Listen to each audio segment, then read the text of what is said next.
Good afternoon, everyone.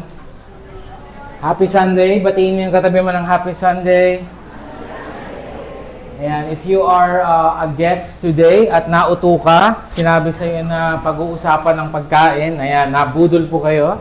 We're gonna talk about food, but not really physical food, but spiritual food. And if you were here last week, we have started this series, You Are What You Eat, and we're talking about the Word of God. Ayan. Bago tayo mag-start, tanong mo muna sa katabi mo, speaking about food, ano yung lunch mo ngayon? Ano yung lunch mo? Ayan. Sabi nung katabi mo, hindi mo kailangang sabihin, amoy na amoy ko. Amoy longganisa. Ayan, no? Yung longganisa, hindi nawawala, no? Hindi ko alam bakit. Alam na alam mo pa, longganisang kalumpit yan. And we are using the metaphor, you are what you eat. That means that what you consume, consumes you. What you consume, consumes you. Whatever you put inside of you, that's how you think. That's how you will perform, and that's how you will react in our everyday life. So, if you have missed the word last week, please go to our YouTube.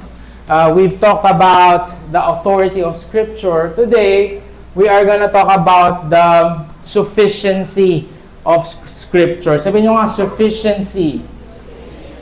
Ayan. Naalala ko to nung I was preparing for this message, meron kaming drawer sa bahay na nasira. Right? And ewan ko kung ako lang, okay, taas kamay ng mga husband na mayabang. Okay, so sabi ni Carmen, Lab, dalhin mo na yan sa woodworks or sa carpenter. Sabi ko pa, sus, yan lang, dadalhin pa. Kayang-kaya ko naman yan. Okay, so, hindi na kailangan dalhin doon. Pero, short marriage tip na lang din. Tama si Carmen. Kasi, kaming mga lalaki, the greatest question that we have is, do I have what it takes? So, ganun yun. Lagi namin tinatanong yung sarili namin, kaya ko ba? Kaya ko ba? Kaya ko ba? Yan. So, pagka sinabi sa'yo ng mister mo bukas, Lab, tatakbo ko ng 5K, wag mong tawanan. Ha! Hindi ka nga makababa ng hagdan eh. Wag mong ganunin. Okay, suportahan mo. Lab, sige, kaya mo yan. Gigisingin kita. Ayan. So, sabi ni Carmen, nung sinabi ko na, ako na lang bahala. Ayan. So, sabi niya, okay, sige. Yan. So, ginawa ko, naghanap ako ng mga kahoy. Okay, tinanggal ko yung bintana ng kapitbahay namin. Naghanap ako ng mga available na kahoy. Tapos, pinorma ko. Tapos, wala akong tools, di ba? Kasi, hindi naman ko usually ginagawa yan. So nanghiram ako ng lagare kay Ate Che. Ate Che, pahiram ng lagare. Yung lagare ni Ate Che, matalim pa yung ngipin ko. Dapat pala, kinagat ko na lang. Okay, so, isang araw ako nagaganyan. Tapos, napagod ako, hindi ko siya maayos. Okay, alam nyo ba, ending, dinala ko pa rin sa karpintero. Tapos nakita ko pa, sige sir, simpleng-simple lang pala, no? Nakita ko pa, dinadaan lang dun sa machine. Meron kasi sila na yung naghahati, yung parang gano'n. Tapos, pinawa ko yung gano'n, tapos na. Alam niyo kung magkano, 100 lang. Okay, so, grabe, no? Ang point ko is that I am not sufficient. I'm not sufficient to do that. I do not have sufficient tools. Right? I'm trying to do something that I'm not sufficient, I'm not equipped, right? And at the same time, I do not have sufficient tools to do that. Marami pang mga ganun kami sa bahay. Nasira din yung washing machine namin. Sabi niya, Lab, tawag ng technician, sus, papagawa pa, kaya ko na yan. Okay? Same story, okay? Lagi yan, yung alam naman natin yan, yung mga mister. And naisip ko lang, as we talk about the sufficiency of Scripture, sufficiency means that the Bible is enough. It's enough. Everything that we need in life, it's here. Every question that we need to ask, it's here. Right? And katulad ng story ko sa inyo, siguro I have saved a lot of my time, pain in my hands, kasi ang sakit ng kamay ko eh. Namaga siya kakalagari na hindi ko magawa. Right? I have saved, and now I will save pain and time and effort and money kung naniwala lang ako na I am not sufficient. Going to the Bible, maybe the reason why we have unnecessary pain. Ibig sabihin, marami na ng warning si Lord dito sa Bible. Eh, mas gusto pa natin yung the best experience is the teacher. Okay? Sorry, the best teacher is experience. So, gagawin pa rin natin yung kala natin, kaya natin gawin. And maybe because the reason why we have so much pain in our lives, not because the Bible is not powerful, but because we believe it's true, but we believe it's not enough. Ulit, no? How much unnecessary pain do we carry because we believe the Bible is true? If I will talk to each and one of you and say, naniniwala ka ba sa Bible? Naniniwala ka sa Bible? And yun yung topic natin last week. Naniniwala ka ba na si Lord yung nagsulat nito? Naniniwala ka ba na si God yung sasalita? Yes po! And the next question is, makikita mo ba dito yung problema niya ng mag-asawa? May solusyon ba? May solusyon ba ang problema mo sa pinansyal? Meron ba dito? May solusyon ba ang problema sa gobyerno? Grabe, nakakaiyak. Yung nakita ko yung video. Meron ba? And maybe that's where there's a divide na, hindi ko po sure. But today, we will answer that question. Is the Bible really sufficient? Is it enough talaga for all the questions that we have in our lives? 2 verses lang yung babasahin natin today. Verses 7 to 8. Let's all stand up. Psalm 19, verse 7 and 8. It's there now on the screen. Of course, we can read in our Bibles as well. The law of the Lord is perfect, reviving the soul. The testimony of the Lord is sure, making wise the simple.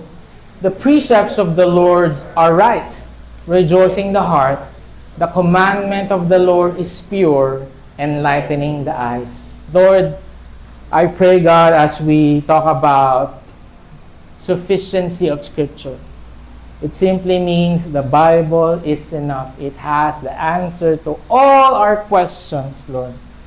I pray na magkaroon kami ng faith, as the song says, to trust what you say in your word, Lord, and not invent our own answers and think that we can do things really on our own. Salamat, God. In Jesus' name we pray.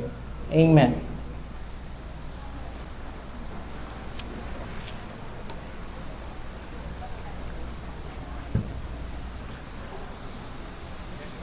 Three things that we can get from here. Actually, we don't have to invent the points. It's right there.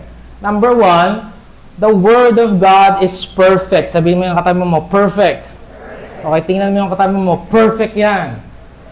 Okay, nung nag-exam yan, nung high school yan, perfect lagi yan. Right? The Word of God is perfect. It revives the soul. The law of the Lord is perfect, reviving the soul. Of course, you know this. When we talk about the law of the Lord, it talks about the Torah, the first 5 books of the Old Testament. Genesis, Exodus, Leviticus, Numbers, Deuteronomy. And nung time nila Moses, 400 years they were enslaved in Egypt. Of course, they're doing Egyptian ways. Right? They have Egyptian gods like si Hopti and si Hopia and si all of these gods. And they think, act like Egyptians. Now, nung pinalaya sila ni Lord, yes, they are free, they are out of Egypt, but the truth is, Egypt is still inside them. Do you understand? That's how they think, that's how they act, that's how they speak. Because 400 years. So sabi ni Lord, sige, tuturuan ko kayo kung paano ang kalooban ko. Isusulat natin yan sa libro. And that's where the first 5 books was created. The story from Genesis and all the commandments of the law. And that became the Torah. So, nung time nila Moses, yun yung Bible nila, dahil yun pa lang yung nasusulat. The first 5 books. So, the psalmist is saying, yung Torah, or in other words, the Bible of the Lord, walang mali yan. It's perfect. Infallible yan. Perfect. Perfect means complete, whole, without defect. Nothing missing. Di ba, balik tayo dun sa high school, pagka nilagyan ng teacher mo yung, pagka nakascore ka ng 10 out of 10, hindi na nalalagay na perfect. Hindi niya lalagay na 8 out of 10, perfect. Kasi hindi perfect yun. Perfect ay perfect. I cannot stress that anymore. Perfect means wala kang mali, walang kulang, walang labis, walang kulang. Perfect. Perfect. The problem is, we already have the revelation of God. The law of the Lord. Nandito na eh. Di ba minsan magtatanong pa tayo, Pastor, paano ko ba maririnig ang boses ng Panginoon? Nandito na. Hindi mo na kailangang intayin yung prayer and fasting, although of course, we will do that. I'm excited about that. But we don't have to wait for January. Pastor, ano po ba ang plano sa akin ng Panginoon? Nandito na, may revelation na. Nandito, kompleto na. Kompleto. Perfecto. Walang kulang. It's here. Ang problema, ang pinairal natin ay imahinasyon. Ibig sabihin, just like what happened to them, di ba? The summary of the Torah is the 10 Commandments. Ito namang si Moses, pumunta sa taas, inutusan ni Lord, magdala ng tablet, susulat yung law, at habang siya ay nandun sa taas, pagbaba niya, narinig niya, may nagpa-party sa baba. We're going up, up, up, it's not a moment. Alam niyo ginagawa? Golden calf, gotta be, golden calf, gotta be. Tapos sabi ni Moses, ano pinagagawa mo, Aaron? Ano ba yung pinagagawa mo? Kala kasi namin hindi na. Batanggen yung si Aaron kala namin na hindi ka na bababate yung Diyos hindi na namin makakausap at gumawa na lamang kami nitong gininto ang baka na aming i-worship. Sabi saan yung naisip yan? Ba't yun wala namang instruction si Lord na gawin niyo yan? Kala namin If we will think that the Bible is not sufficient, therefore we will add to it, right? Baka kulang. Baka outdated. Baka para sa panahon lang na yon. So, mag-invento tayo. Saan natin nakuha yun? Imahinasyon. Baka naman po pwede nang maghiwalay ang mag-asawa. Baka naman pwede na pong hindi magpatawad. Baka pwede na pong hindi na i-honor ang father ang mother. Baka po pwede na pong mag-rebelde dito sa gobyerno na to na niloloko pala tayo. But the Bible says, honor the one in the government. So it's complete, man. It's complete. The problem is, we do not believe it's complete. Or it doesn't, or probably do not believe it applies to you in that current situation. Pag sinabi mong complete, it means it lacks nothing, nothing is missing, okay? Nothing should be added to it, and everything that you need in your whole life is in the Word of God. Jesus Himself said, sabi niya, wala kayong dapat tatanggalin dyan sa Bible na yan kahit kuwit, kahit tuldok. No. Not everything is important. Like what I've said last week, are there stories and commands that I do not understand? Yes, there's a lot. But that doesn't mean I will not fight the Lord and wrestle for the Lord for an explanation of that. And I will never, ever say na mali yan. Because like we said last week, to disbelieve the Bible is to disbelieve the Lord. Kumpleto yan. At dahil kumpleto yan, it revives the soul. It revives the soul. It means hindi shallow na pagpapahinga, hindi mababaw, but a deep restoration. Yung Hebrew word nitong reviving the soul turning back, refreshing, bringing to life what is drained. Going back to the metaphor of eating, ano ba yung kinakain mo na tingin mo magre-revive sa'yo? Reels ba? Reels. TikTok ba? Facebook ba? And don't get me wrong, okay? It's great, but at best, it's a distraction. Tapos nagtataka ka pa, anong kinakain mo para ma-revive ka? Puro ba malupiton? Aray ko. Tapos magtataka ka, ba't ka pala mura? Di ba parang, ay, pambihira. Eh, yun yung kinakain mo eh. Basta rin hindi ko po alam bakit po ako malulungkutin, bakit po lagi ko pong nararamdaman, naapi po ako sa pamilya namin. Eh, puro soap opera pinapanood mo eh. Hindi naman po gano'n, hindi po totoo yan. Basta alam ko lang po, papawan ako, tuturugin ko sila. O, kita mo na?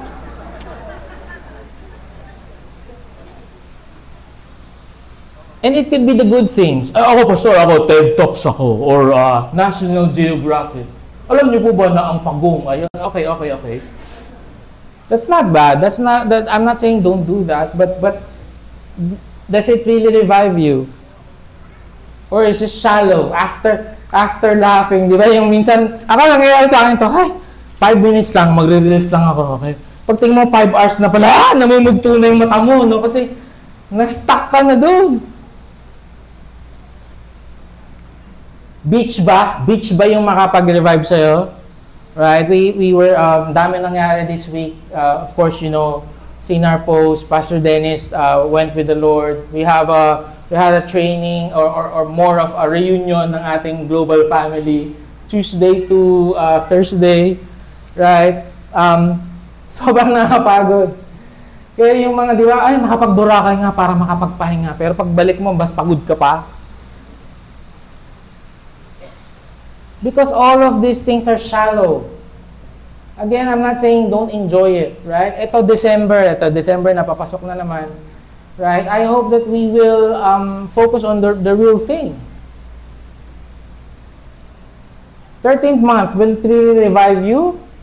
Well, Pastor, it will revive my hair. Okay. But will it revive you ultimately? Probably not. The law of the Lord is perfect. It will revive you. Kanina I was praying for our couple in Marilao. They had a miscarriage. Sabi ko, I don't have anything to say. I don't have the answers. Eh, sakto nag-attend sila ng service. Yesterday, we prayed for them. Then I prayed for them again.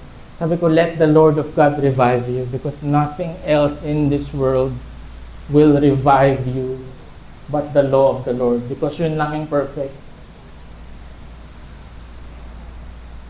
Number 2, the Word of God is sure. Sabi mo nga, sure. It makes us wise. By the way, like what I've said, naparod nyo na siguro yung video, pero this is not the time para mag-point fingers. Wag na tayo, mag-aaway na naman tayong mga Pilipino eh. Wala namang mangyayari. Kasi naman, binoto nyo. Or kasi naman, hindi nyo binoto. What will that do? It will not accomplish anything. Right? O, di ba sinabi na namin? Hindi, kagagawin na. Ang dami. Kanina may nakita na ako na parang counter accusation against Zaldico. Okay. Please remove that from the... I don't want to go to jail. Okay, so... Hindi! Sure po kami talaga. Sure ka ba talaga?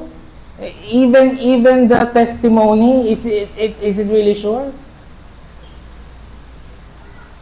Balikan natin kung ano yung sure. Ang sure ba? The testimony of the Lord is sure. Testimony, ibig sabihin, how God is giving a witness about Himself, His character, who He is, His value, His promise, His plan for you. Yun lang yung sure. Walang sure. Okay, in fact, kahit na mag-people power, 5 na ba? 6 na? Parang shake natin yung world din. Kaka-power, people power natin. Wala naman nangyayari. Kahit mag-people power tayo, mapaalis natin whoever, may pumulit ka ba? Sure ka ba na maayos yung papalit? Hindi rin eh. So why are we holding on things that are unsure and unreliable? It's not reality. Si God lang, the testimony of the Lord. Yun lang yung pwede nating pustahan talaga. Amen? Yun lang po yung sure. Sure means firm, reliable, trustworthy, unshakable. Alam niyo ba kung saan galing yung word na amen? Yung sure, ang kanyang Hebrew ay aman. Aman. At doon ang galing yung word na amen. So pagka nagpe-pray tayo, amen. Amen. Thank you, Lord, that you will bless our country. Amen. What we're saying is, it is sure. It is sure. It is sure. May nagtanong sa akin, last week lang yata, Pastor, bakit po ba nag-i-in Jesus name pa? Pwede naman pong hindi. Sige, sabihin mo, in the name of Jollibee, kung yun ang gusto mo. Painit mo ulo, tatanong lang po. Sige. Sige, papaliwan. Tatanong lang naman. Sige, papaliwan ko. Ang sinasabi natin na in Jesus' name, amen. Bakit gano'n? Sinasabi natin, kung kalooban yan ni Jesus, sa pangalan ni Jesus, sure yan. Kung kalooban ng Panginoon, sure yan. Pero kung kalooban mo, yung iba kasi kasi sabi nyo, whatever you ask for in my name, it will be given. So ginagamit nating magic sarap si Jesus, okay? Lord, payamanin mo ko in Jesus' name. Kala natin ganun. No. It means, kalooban mo ba? Kasi kung kalooban mo, sure. The law of the Lord is sure. It's sure. I don't know what's gonna happen in the next few months sa country natin, lalo na with the news. But only the Word of God is sure. I told you this last week.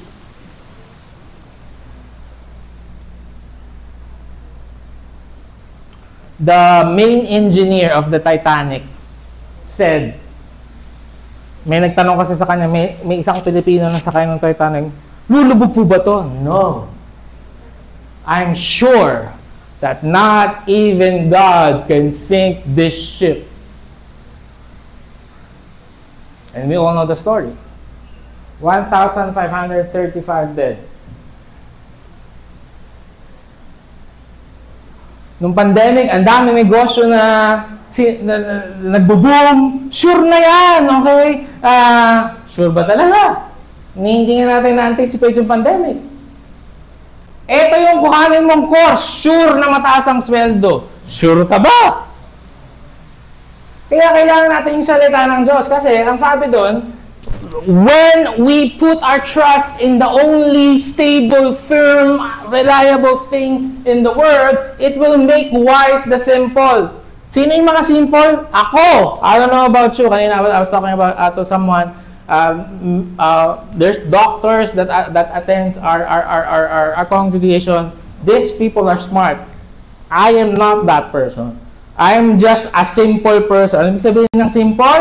Naive. Open to everything, easily influenced, unstable, undiscerning, ungrounded. In other words, madaling mabudol.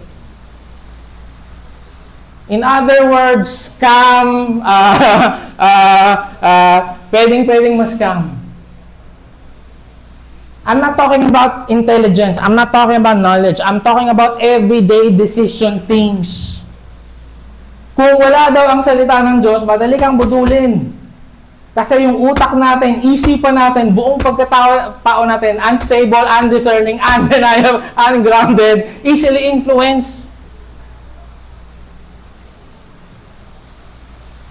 Pre, gusto mo bang yumaman? Eh, syempre, anong sagot? Opo. Sige, ganito. Mayroon akong alam. Yung 5,000 mo, gagawin kong 5,000 ko. Parang may mali. Pero sige. Madaling mabudol. Easily influenced. Lahat sila yan eh. Lahat sila nagki-crypto. Magki-crypto ka. Hindi mo nga ma-spell yung crypto. Lahat sila. Ayan, milk-tea. Okay. Ang daling mabudol. Paano tayo magsusurvive sa mundong to? Paano tayo Ang dami ko na po nakausap na, Pastor, 10 taon namin inipon yung kapital. Niloko lang kami.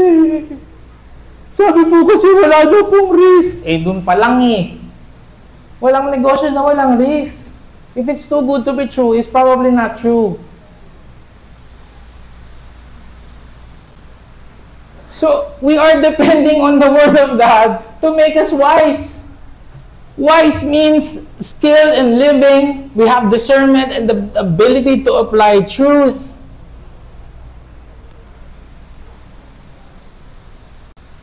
I've said this before, I'll say it again. Mas sakto siya ngayon.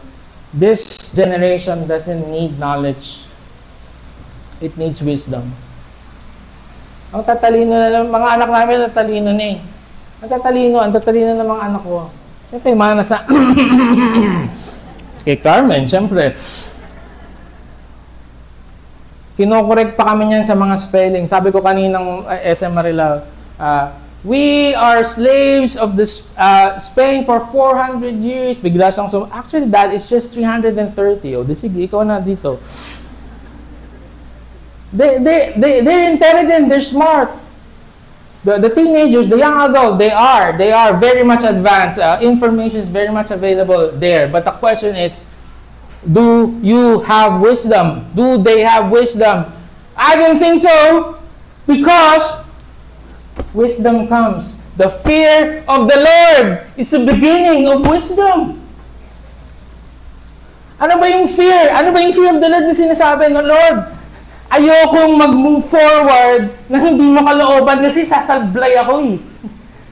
So, pwede ba turuan mo ako sa Bible? Ano ba yung mga pwede kong gawin sa buhay ko para hindi ako sumablay? Yun yung fear na parang you're afraid to move forward unless God says, go. And in everything, that's the same way. This is an investment. Sinong papakasalan ko? Yung katabi mo, yun yung problema. 5 yung nangliligaw dyan. Sino sasagutin ko? Napakadami po nating desisyon araw-araw. The question is,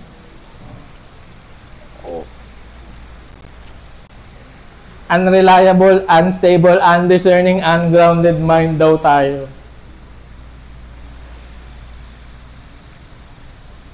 His divine power has given us everything we need for life. Sabihin nyo nga, everything. Yun naman pala eh. His divine power has given us everything we need for life and godliness through our knowledge of Him who called us by His own glory and goodness. I told you last week, $10 million ang kinikita ng mga self-help books. How to earn money, how to be a good parent, how to be pogi, how to make your first 1 million. Don't get me wrong, read that. But please, never ever put it in the same pedestal, in the same level as the Word of God. In fact, I am sure, and yun na yung point today, kahit isang libro lang ang basahin mo sa buong buhay mo, i-apply mo lang lahat ng principles na to. Sabi ng Bible, everything that you will need in your life, it's here. And it's sure. And it's perfect. Ayaw mo pa ba? Doon tayo magkakaproblema. Pastor, baka hindi naman. Siyempre, Bible, tsaka ano?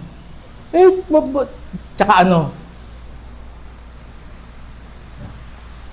When I read other books, and I do, right? Yung principles din, Bible principles din naman eh.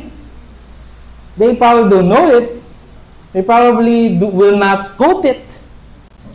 But it's Bible principles. It's sure. It's perfect. It revives the soul. It makes wise the simple. And it brings joy. Because it's right. It's right. The precepts, again, precepts means instructions, principles, guidelines. Okay, tama daw to, right. It's right. It means it's straight, it's correct, it's aligned, it's just. tandaan niyo yung word na align, I like that word. I realized that the reason why we do not have joy is we are misaligned. Ulit. The reason why we lose joy is because we are misaligned, okay? Our Boaz is one of, probably the sweetest of the three. Or maybe sa age niya kasi, sobrang kita mo doon pagka galit ako sa kanya o kaya galit yung ate niya sa kanya. Sobrang wala siyang joy, wala siyang peace. Baka ganun lang siya, lalakad siyang ganun, sobrang cute niya. Bakit? May misalignment eh. May misalignment ng puso. Yung gusto ko, hindi mo ko ginawa. May misalignment tayo. So, nawawalan ka ng joy. Right? So, last week, I was taking care of them. And just like any parent, di ba? Pagka, Hana, makarelate kayo dyan. Just like any parent, magsisimula tayong Cinderella pa, di ba? Alright guys, let's get ready to sleep. Ganun na, may mga butterflies here. Are you ready? Let's go. Pero pagka first time, second time, third time, pag 6 Godzilla ka na, sinabi ko lang matulog na! Ganun. So, and I forgot na exactly the disobedience. I was so angry at him. Sabi ko, Boaz, you disobeyed daddy. You've hurt daddy so much. I will spank you, but not yet. I'm so angry. Galit ako. Ayoko silang payuin na galit ako kasi masasaktan ko sila. Wait for me. I will go downstairs. And I will spank you. But I will come down first. So pumunta ako sa computer ko. Tapos sinundo niya ako. Gano'n na naman siya. Sobrang cute. Ngayon, hindi ko alam kung paandar niya lang to para hindi siya mapalo, no? Parang I have to think about that. Ganun siya. Can you come with me? Sabi niya, why?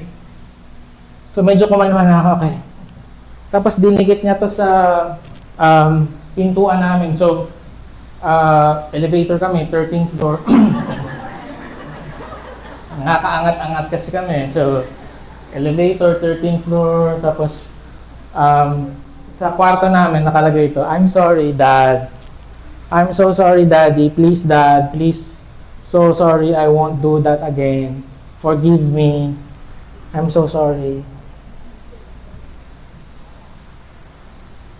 Alam niya na may misalignment kami dahil doon wala sunod. Ganun din nararamdaman natin. That's what sin does to us eh. May precepts na nga eh. May law, may instructions, may pinapagawa. And that's not really for him, it's for us. It's for us to have a life. We know that he has a plan for us not to harm us, and yet ayaw nating makinig. Matigas ulo kasi natin. Hindi tayo naniniwala na kumpleto to. So ngayon, pagka nadire tayo, you know something's wrong. Therefore, we lose our joy. So, when we go to the Lord and embrace, obey the precepts of the Lord, which is right, di naman mali yan eh. Perfect nga yan eh. Sure nga yan eh. Our heart rejoices. And whenever we do things for the Lord, we worship Him through giving. We make disciples. We attended church. We worship Him on a Sunday. Nag-enjoy. Kaya pagdating natin dito, ang saya. Di ba? Di ba yung may mabigat kang dinadala, pero pagdating mo dito, di ko pa alam, parang nawala. Kasi syempre, ino-honor natin si Lord. Nagre-rejoice yung puso natin. Again, I'll end with this. You become what you consume. And whatever you are eating makes you more depressed probably. Whatever you are consuming makes you more sad and hopeless and angry. Basta galit na talaga ako sa gobyerno. Kasi pinanood mo lahat yung mga hearing. Sino hindi magagalit? Talagang yun yung kinonsume mo. Sige, i-consume mo yan, pero ang ending, pumunta ka dun sa right shore and will bring you joy para banlaw, okay? Basura yun eh. Para kang kumukuha dun sa pagpag, di ba yung gahalongkat ka ng, tapos yun lang yung kinain, pagpag lang ng konti kinain mo, walang nutrition. I love this. Sabi ni Jeremiah sa 15:16, sabi niya, your words were found, and I ate them. I like that. And your words became to me a joy, and the delight of my heart, for I am called by your name, O Lord, God of hosts. Man shall not live by bread alone, Matthew 4:4, but every word that comes from the mouth of God. Jesus fasted for 40 days. Yes, he was hungry, but he had joy. He has joy. Binubudol pa nga siya ng demonyo. Sabi niya, kain ka na ng Jollibee. Gawin mo na itong Jollibee. Alam mo, hindi lang sa pagkain ng bread nabubuhay ang tao. Hindi natin din-discount yun, pero every word that comes from the mouth of God. This is our daily bread. Let us believe and embrace that the Bible is enough. Christ is enough. I'm gonna tell you a story as I end. Last picture, please. Last year, there was a couple who, actually it was the wife who went to me. Sabi niya, Pastor, kailangan po namin ng tulong kasi yung asawa ko po ilang beses na pong nagpakamatay. And my immediate reaction is, I cannot help you. I cannot help you. I'm not trained for that. But when I was talking to them, I heard the Holy Spirit talk to me. Sabi niya, what? Pastor po ako, hindi po ako psychiatrist, hindi po ako psychologist. I do not understand this. Sabi ni Lord, Ruby, don't you believe that my word is sufficient? My word is enough? I believe naman po, pero tapos sabi ng babae, sino pong kausap nyo? Nag-uusap pa lang din. Discussion kami ni Lord. Sino pong kausap nyo? Sabi ko, yes Lord, I believe that. But, this is different. Why? Don't you believe that my words are powerful and can heal people? Sabi ko, I'm sorry, Lord. I'm sorry. So, I explained to them, sabi ko, Madam, hindi po ako doktor. Konduktor, pero so gawin nyo pa rin po, go to your doctor pa din. And gawin nyo pa rin po yung medication. Please do not change any of that. I believe that the Lord instituted them. Pero ito, gagawin ko lang po yung alam kong kailangan gawin. At kung alam kong effective, magbasa lang po tayo ng Bible. So we went inside the room, kami lang. Then God led me to just read Psalms. Sabi ko, bro, basahin natin yung Psalms kasi yung Psalms, it's one of the most sad, there are very, very, very, very sad, depressing Psalms. That even the psalmist himself is going through something. And I've asked him, sabi niya, talagang suicidal daw siya talaga. May mga times na nasa endless, gusto niya talagang ibangga na yung kotse. Okay? Sabi niya, ni-ready niya na raw yung lubid. Pastor, ni-ready ko na po yung lubid. Wala lang po ako mapagsabitan. Sabi niya. Right? And sabi ko, okay, let's just read Psalms. Okay lang po ba yun? And then we read one chapter, and we read another chapter, and then I prayed, and then sabi ko, the Lord is leading me to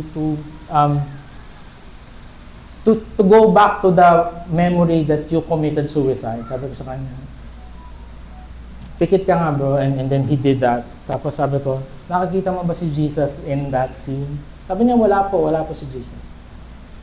Can you look closely again? Kasi ang sabi niya, He will never leave you nor forsake you.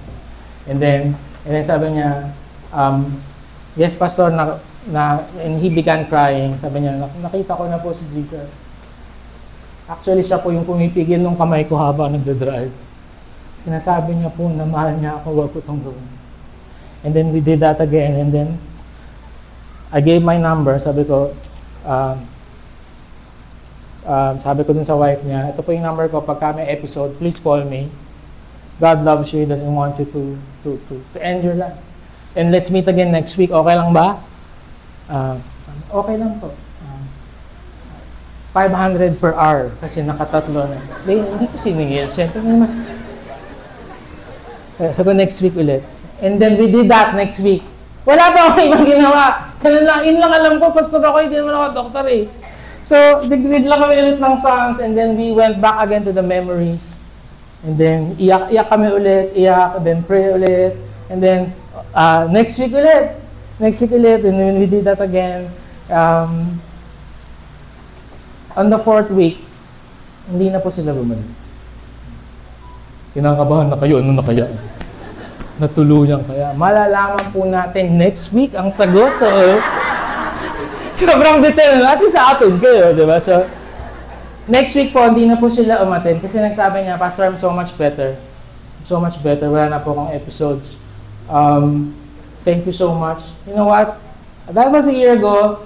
The couple, dami silang problema sa marriage. Ngayon po, okay marriage nila. He's still alive. And he's now a leader sa church nila. Amen? Now, don't get me wrong. Baka mamaya, Pastor, pwede rin po ba magpa-kliyente? Hindi. Sabi ko kasi hindi ako equipped dito. But, at the end of the day, I will just go back to His promises. Siya naman nagsabi nun eh. It might make wise the simple. Sino ba naman ako? I'm just a simple person. It will revive the soul. It's right. It gives you joy. Yun yung mga kailangan natin. If only we will just embrace that the Bible is enough. Because the Bible is not just a book, it's a person. It's Jesus Christ. That everything that we need in life can really be found here. Close your eyes and we will worship.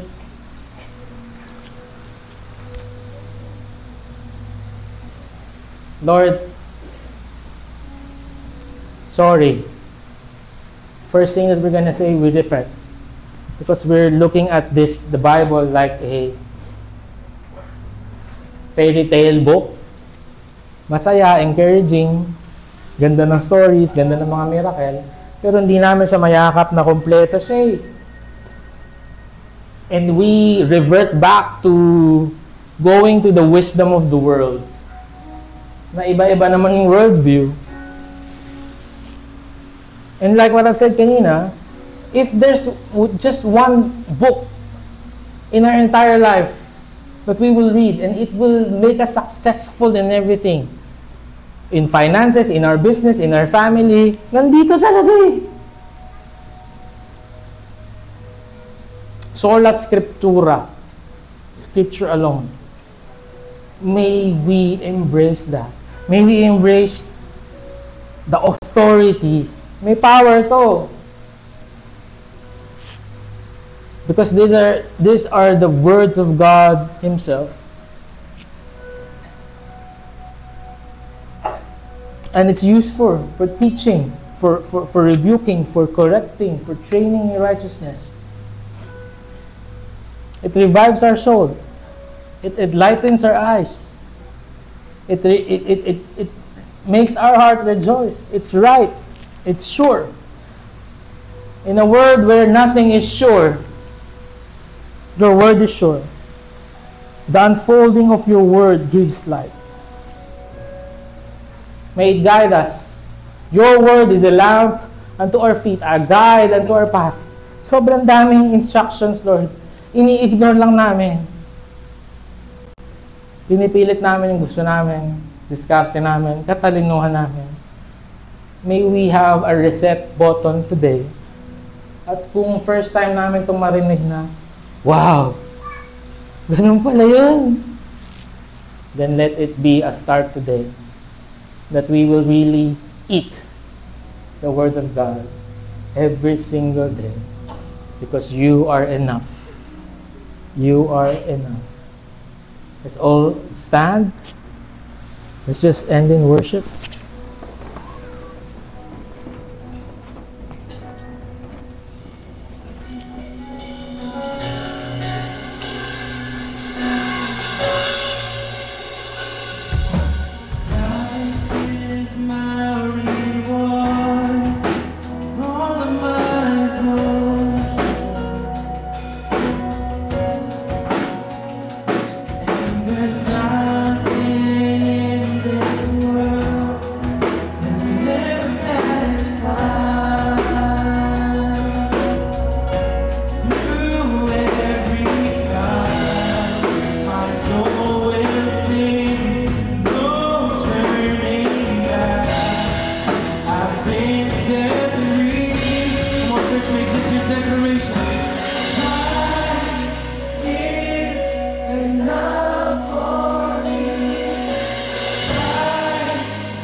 Lord, we thank you for your word. thank you because your word is sufficient. And thank you, Lord, kasi your word is perfect. Your word is sure. And that your word gives us joy. And Lord, that's our prayer na we will always consult, we will always run and read the scriptures, Lord. Na in every season of our life, may gagawin kaming decisions, may new season of our family, Lord, we will still run to your word. Because we know na yun talaga yung final authority and yun talaga yung nagbibigay ng sufficiency in us. Lord, we just thank you for that assurance. And thank you for the Bible, Lord, that is always ready and available for us. And Lord, our prayer is that every single day of our lives, nanamnamin lang namin bawat salita na sinasabi mo in each and every one of our lives, Panginoon. Lord, we lift up this prayer to you. In Jesus' name, amen and amen.